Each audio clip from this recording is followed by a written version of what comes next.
created something of a media frenzy. Prop P passed with an impressive 78% of San Francisco's voters saying yes to medical marijuana. Perone celebrated his victory by opening a small cannabis buyers club, loosely modeled on the Amsterdam coffee shops that sell marijuana. The business was promoted as a medical marijuana service, and membership cards were issued to patients, their caregivers, and many of Perone's previous clients. Perone felt safe from prosecution since juries were drawn from the roster of registered voters, he reasoned. 78% of them would be sympathetic to his efforts. As word of Perone's operation spread around the community, the number of his clients grew exponentially. Ironically, the publicity surrounding the closure of the Compassionate IND program alerted thousands of AIDS patients, many of whom had never considered using marijuana, to the fact that it might help them, and this just increased the number of clients coming to Perone's club.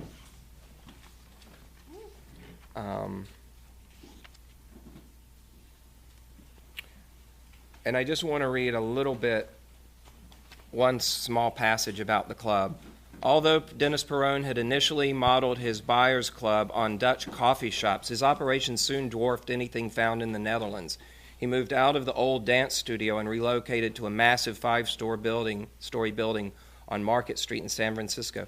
This was just a short walk from City Hall. The Cannabis Buyers Club was truly a phenomenon. Never before had anyone anywhere sold so much marijuana so openly. Along with the Golden Gate Bridge and Fisherman's Wharf, the club became a regular sightseeing attraction for tour buses.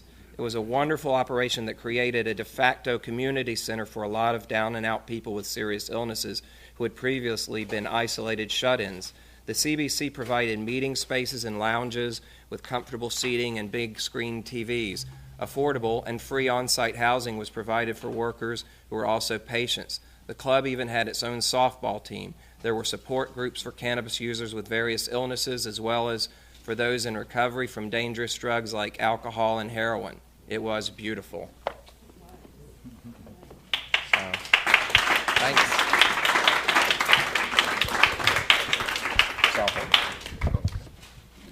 So should we do questions? Yeah, let's do a couple minutes of questions. If people have questions or answers, and I can just reiterate, I've read this book. Tony's read this book not once but twice now. And it is now required reading for all of the staff at the Green Cross. That's how much I like this book. So I encourage folks, if you're interested, to purchase a book. They're on sale here for $10. I promise you it costs more than $10 to print that book. Yep. So he's giving it to you at an amazing deal. So any questions and answers? Hugh, in the back. Thank you for your very busy presentation. I think I'll try this stuff. Thank you. Seriously, I'd like to know maybe your background. How long did it take you to write the book, and your background and your research? Maybe you can tell us something about that. Okay, well, I in terms of my education, I have an undergrad degree, BA in journalism. Actually, it's a double major in journalism and theater, so that may be why I'm a bit of a drama queen here. But so I have a BA in journalism, and then I have a master's degree in library science and research. And after that degree, I went into the natural foods business, macrobiotics specifically, because I've been very interested in how food and plants and herbs affect human health and can optimize our vitality. I was very fond of cannabis back then. I did time on Grateful Dead tour, a lot of time, and I learned an awful lot.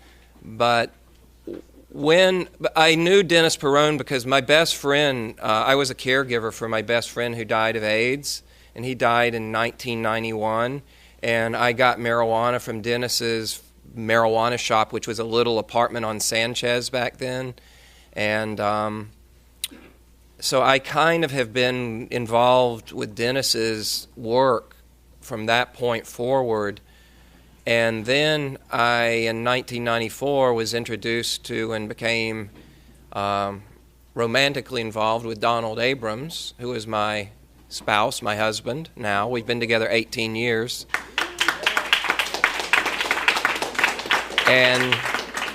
And he's a hero. He's an absolute hero in the movement. He fought the government and fought the government. And there's a lot about that in here, how he fought and fought and fought the government to try and do research into the benefits of cannabis for AIDS patients, and the government wouldn't let him, so he had to sneak and do a study that looked like it was looking at harm, but it also had some other values that were looking at benefit. So he's been really working at this. So I had a unique sort of double perspective here. I had a really unique perspective because I knew the political movement, and I was, involved with the scientific arm of the movement. And in 1996, before 215 was actually qualified, the signatures had been turned in, but it had not been qualified yet. I thought, wow, this is a story. If this passes, which I was sure it would, this is going to be a great story. So I started researching the history and everything that had led to this. Donald's history of attempting to do research, Dennis's history. I went to the clubs and interviewed a lot of people who we don't have anymore, who I should just remember. Barbara Sweeney. I don't know Dixie Romano. I don't know if she's still with us, if she's passed, but she was, there were there's so many people who were involved there who are gone now. Basil, we remember Basil. But so I knew these people, and I started writing this history. And then when the science came through a few years ago with all these anti-tumor neuroprotective effects, it was like, wait a minute. Because Dennis Perone always used to ask me, how are you going to finish this book? This is the never-ending story. We got state after state after state. When's the end? And it's a great question because it never seemed to. But then with the science, I was like, this is the book I have to write. People have to know this. Somebody, and then when the profundity of it hit me, I had this sort of feeling like, wow, I'm the guy who gets to write this book. The marijuana goddess chose me, I can't believe I'm the guy who gets to put this out there because it's profound. This will change the way the public thinks of cannabis. There's just no way around it. It's justified, it's science, and it's on our side. So that's how I got to it. I just took a year. What I did was, when it really became clear that I had to get this written, I took a year and a half of my life. A lot of people thought I'd moved or whatever, disappeared. But I did really, for a year and a half, all I did was research, write, walk my dog, and cook dinner, and go see one solar eclipse. Any other questions? Yes. You had mentioned the euphoria as an often side effect, and I'd say that that's one of the most prevalent arguments against administering it in a medical setting. Have you stumbled upon anything about juicing or administering THCA or CBDA, the acids? Yeah, I don't have any of that in my book because it kind of developed after the manuscript was done. But I think it's really interesting. Donald's not, he's not as enthusiastic about it because he's kind of curious about how, if it's a fat-soluble substance and it works after it's, decarboxylized, then what is this doing? But I think it's possible that these are biologically active compounds in their raw form that have a different, a slightly different or complementary activity to those ingested, in other ways. So I want to know more about it, but we've got to get over prohibition. I mean, it's only with safe access in this state that there was a vast enough supply of product so that it wasn't all sucked into the black market, so that people could say, what happens? I got enough buds. What happens if I juice it? Oh my God, my lupus is better, So this is another benefit of safe access, is there's enough to work with and to see what's happening. 2 more questions. We're over here. 1, 2, 3. So my question is that, I feel like a lot of people in this room kind of have a very personal relationship with cannabis. They know a good amount about it. For the person that really doesn't know anything about cannabis, do you want to give me maybe 2 or 3 bullet points that you would tell them, because they don't know really anything about it, something that would really be convincing the mainstream that, this is a great thing? Well, what I say is, I tend to ask people, I said, do you know that we produce chemicals that are very similar to the chemicals in cannabis? in our own body, and that these the point I also try and make is this is brand new science. I always say this is just science that's been done in the last 10 to 12 years. No one knew this before. You have to make that point because it sounds irrational and it sounds bizarre, and then make the point that these are chemicals that supplement the activity of our own natural cannabinoid chemicals, and that science has shown there's profound anti-tumor activity, and that's why these strange, anomalous results come through about smoking marijuana protecting people from lung cancer. I mean, smoking does produce harmful gases, but the good is so much better than the bad, it gets you over the hurdle. So if you vaporize, you're just getting the good. But I would say, talk about anti-tumor and neuroprotective, anti-Alzheimer's, because nobody's more afraid of cannabis than they are Alzheimer's, that I can figure.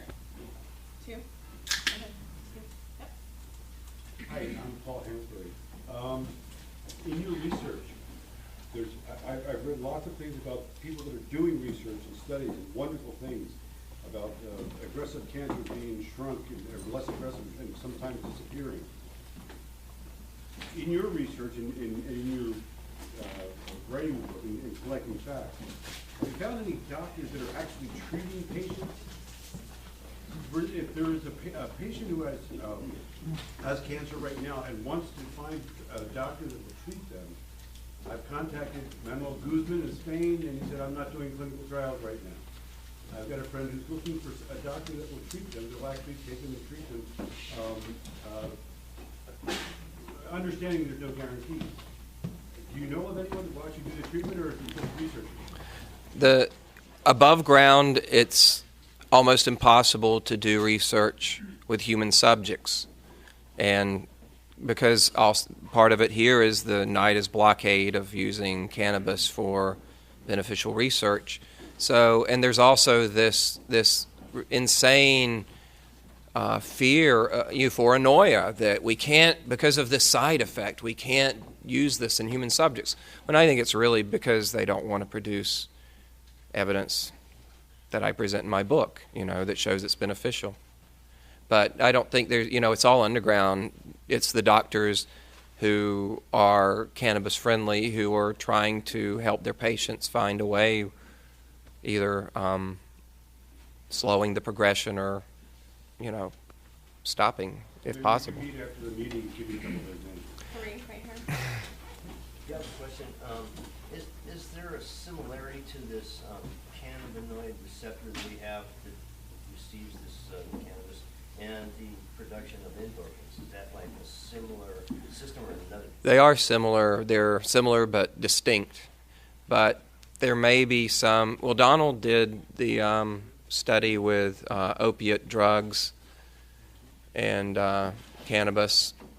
You want to say anything? Are they similar to the opiate receptor? I mean, there's maybe some cross activity between them, communication.